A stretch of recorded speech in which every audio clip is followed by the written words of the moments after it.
Assalamualaikum warahmatullahi wabarakatuh. Baiklah, perkenalkan nama saya Yunarti, Prodi Sosiologi NIM 19103028.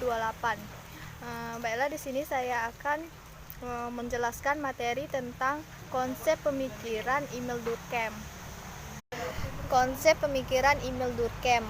Yang pertama, biografi dan karya. Nama lengkap Emile Durkheim.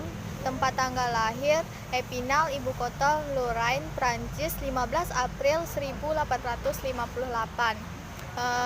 Emile Durkheim meninggal pada tanggal 15 November di Paris 1917. Selama hidupnya Emile Durkheim menghasilkan beberapa karya. Yang pertama itu The Division of Labor in Society pada tahun 1893. Yang kedua, Rules of Sociology Method 1895.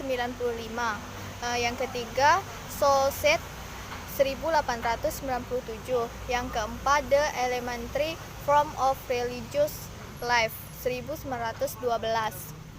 Yang kedua, teori dan gagasan.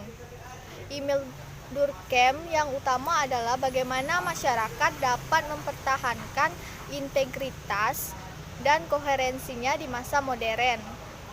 Ketiga, hal-hal seperti latar belakang, keagamaan, dan etnik bersama tidak ada lagi. Untuk mempelajari kehidupan sosial di kalangan masyarakat modern, Durkheim berusaha menciptakan salah satu pendekatan ilmiah pertama. Pendekatan ilmiah pertama itu terhadap fenomena sosial. Bersama Herbert Spencer, Durkheim adalah salah satu orang pertama yang menjelaskan keberadaan dan sifat berbagai bagian dari masyarakat dengan mengacu kepada fungsi yang mereka lakukan dalam mempertahankan kesehatan dan keseimbangan masyarakat.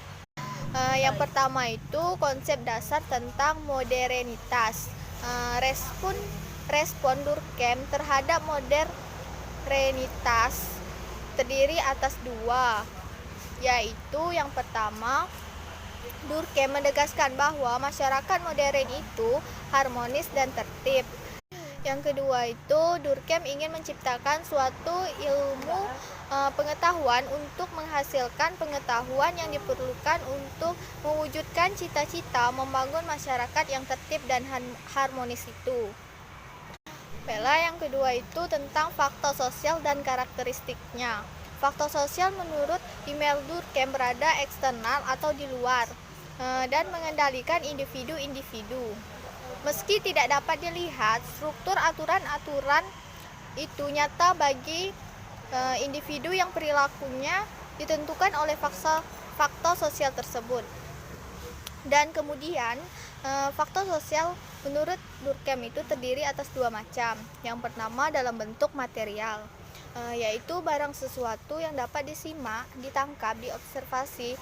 Faktor sosial yang berbentuk material ini adalah bagian dari dunia nyata atau external world. Contohnya arsitektur dan norma hukum.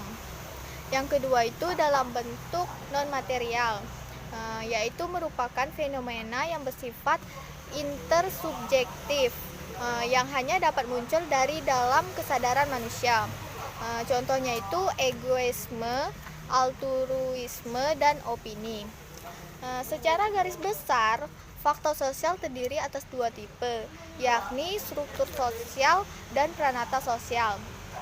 Sifat dan hubungan dari faktor sosial inilah yang menjadi sasaran atau penelitian sosiologi menurut paradigma faktor sosial.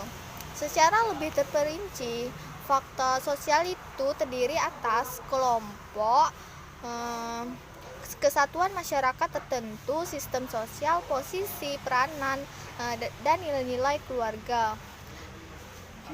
Oke, itu saja yang dapat saya sampaikan materi tentang konsep pemikiran Emile Durkheim. Terlebih terkurang saya mohon maaf. Saya akhiri. Wassalamualaikum warahmatullahi wabarakatuh.